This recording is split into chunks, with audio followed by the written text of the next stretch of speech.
सभी सम्मानित साथियों को क्रांतिकारी जय भीम।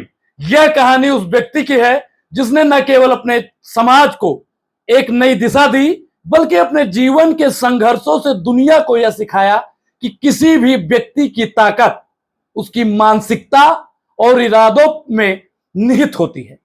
बाबा साहब डॉक्टर भीमराव अंबेडकर जी का जीवन सिर्फ संघर्ष और शिक्षा का प्रतीक नहीं है दोस्तों।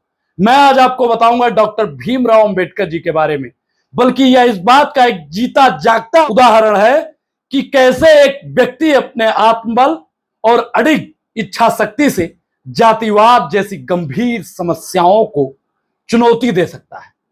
दोस्तों, बाबा साहब डॉक्टर भीमराव अंबेडकर जी पर जितना गुजरी है ना दोस्तों, उतना हम लोगों पर गुजरती तो हम लोग गुजर गए होते।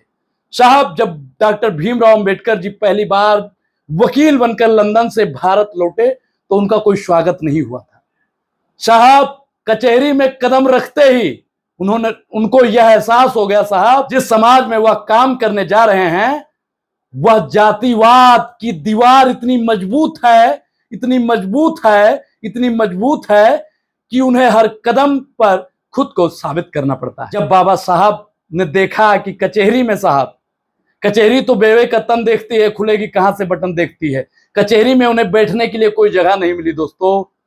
तो उन्हें यह समझ में आ गया कि यह न केवल एक भेदभावपूर्ण समाज है, साहब भेदभावपूर्ण समाज का हिस्सा होने का दर्द है, बल्कि यह समाज उनके अस्तित्व को भी चुनौती दे रहा है।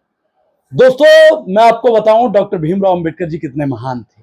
उनके दिल में एक गहरी पीड़ा थी जो उन्होंने कभी दिखने नहीं दिया, क्योंकि वह जानते थे कि यह सिर्फ उनके संघर्ष नहीं, समाज में उन सभी शोषित और वंचित वर्गों का हिस्सा है जिनकी आवाज उठाने का मौका नहीं मिल पाता है।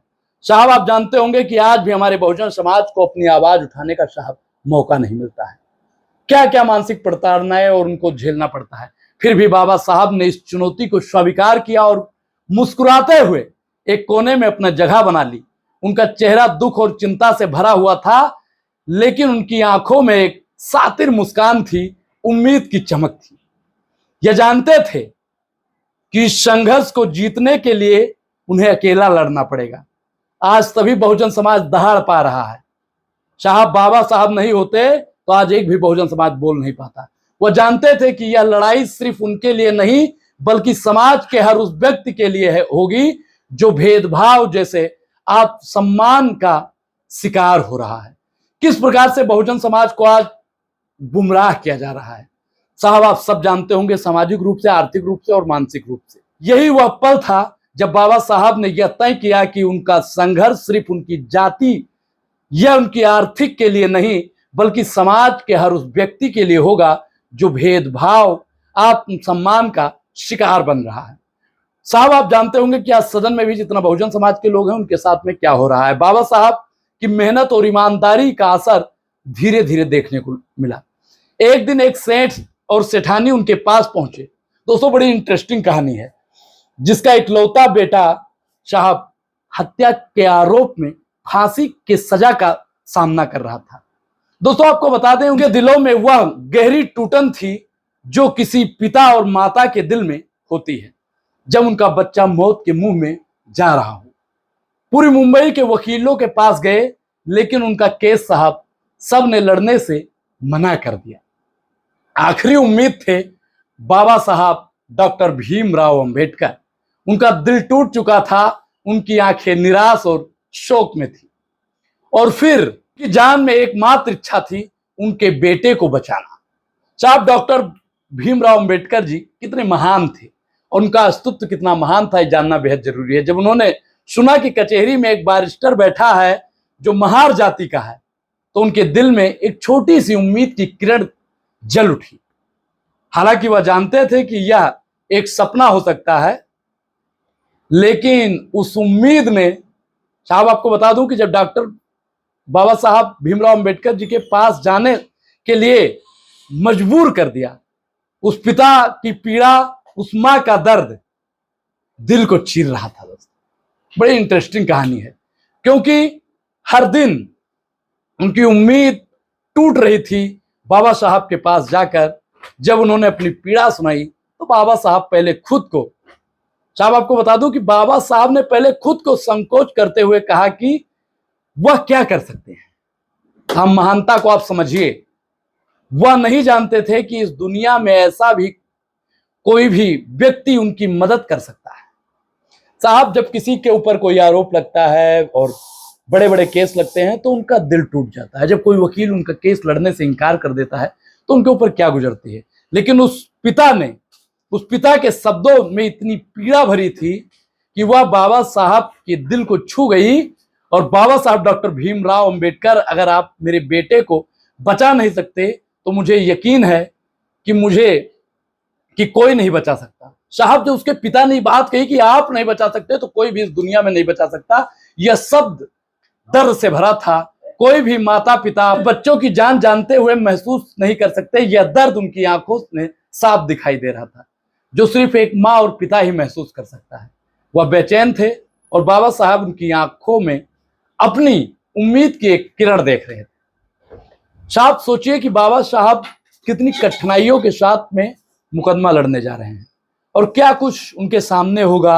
बाबा साहब को अपनी माँ भीमाबाई की याद आई।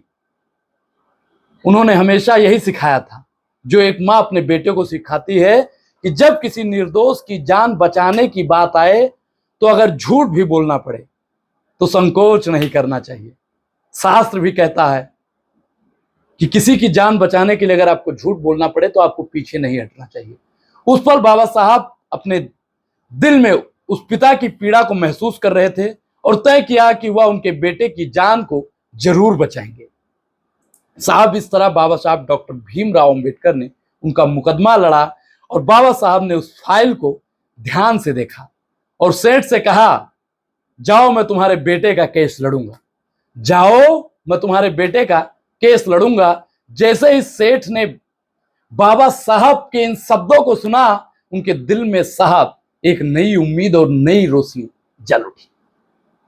लेकिन वह जानता था कि इस रास्ते में बहुत मुश्किलें आ सकती हैं। साहब, इस रास्ते में बहुत मुश्किलें आ सकती हैं। फिर भी उसने अपनी सारी उम्मीद बाबा साहब पर डाल दी। अदालत में दलील का वक्त आया, लेकिन बाबा साहब ने कुछ नहीं कहा। जज ने जब पूछा कि वह कोई दलील क्यों नहीं दे रहे हैं, वह कोई दलील देंगे, तो बाबा साहब ने कहा, नहीं जज साहब, आप अपना फैसला सुनाइए। साहब, सोचिए कितनी इंटरेस्टिंग कहानी है कि बाबा साहब ने अपना पक्ष नहीं रखा और कहा कि आप अपना फैसला सुनाइए। यह सुनकर सेठ का दिल मचलने लगा। उसने यह समझ में नहीं आ रहा था कि बाबा साहब ने दलील क्यों नहीं दी। उसके दिल में साहब एक डर था कि वह कुछ खोने जा रहा है। लेकिन जब उस लड़के को फांसी की सजा सुनाई, साहब आपको बता दूं कि जब उस लड़के को फांसी की सजा सुनाई जा रही थी और उसके गले में फांसी का फंदा डाला जा चुका था, तब बाबा साहब ने एक निर्णायक कदम उठाया। साहब सोचो वो कदम क्या होगा। उन्होंने कहा, बस तुमने फांसी की सजा दी, मौत की सजा नहीं दी। और उस तरह से निर्दोष युवक की जान बच गई। साहब सोचिए कि बाबा साहब ने अपना पक्ष भी नहीं रखा और जो पक्ष रखा उससे साहब पूरा न्यायालय हिल गया। साहब सोचिए आप, यह वह पल था जब बाबा साहब ने साबित किया कि उनका दिमाग न केवल शास्त्रों और कानून में गहरी समझ रखता है, बल्कि उनका दिल भी समाज के प्रति गहरी सहानुभूति रखता है। उनका यह कृत्य सिर्फ कानूनी विजय नहीं बल्कि मानवता पर जीत थी। पहले आप लोग क्रांतिकारी जय भीम भी लिख दीजिए, क्योंकि बाबा साहब की यह पहली जीत थी। उस पिता के चेहरे पर जो आंसू थे वह सिर्फ दुख के नहीं बल्कि आभार के आंसू थे, क्योंकि बाबा साहब ने उस निर्दोष बच्चे को एक जीवन नहीं दिया बल्कि एक परिवार को उसकी उम्मीदें लौटा दी, उसके परिवार की उम्मीदों को पुनः जिंदा कर दिया। आप लोग बाबा साहब के विचारों को लेकर क्या सोचते हैं, मुझे जरूर बताइएगा। यह कहानी हमें सिखाती है कि अस्तुत्व व्यक्तित्व की महानता न केवल ज्ञान और शक्ति में होती है बल्कि दिल में दया और करुणा की, मानवता के प्रति संवेदनाशील एक महान नेता की पहचान भी होती है। दोस्तों आपको बता दें कि बाबा साहब डॉक्टर भीमराव अंबेडकर जी का जीवन यह सिद्ध करता है कि अगर किसी व्यक्ति को डराता है, किसी व्यक्ति का इरादा दृढ़ हो, दृढ़ संकल्प हो और उसके दिल में दूसरों के लिए प्रेम हो, तो वह न केवल अपनों के लिए बल्कि पूरे समाज के लिए एक प्रेरणा का स्रोत बन जाता है, जो आज हमारे डॉक्टर भीमराव अंबेडकर जी बन चुके हैं। आज भी बाबा साहब डॉक्टर भीमराव अंबेडकर जी की साहब किस प्रकार से महानता होती है, किस प्रकार से उनका गुणगान होता है, ये दुनिया जानती है। इस पूरी कहानी को लेकर आप क्या सोचते हैं? अपनी प्रतिक्रिया जरूर दें। बहुत बहुत धन्यवाद और क्रांतिकारी जय भीम।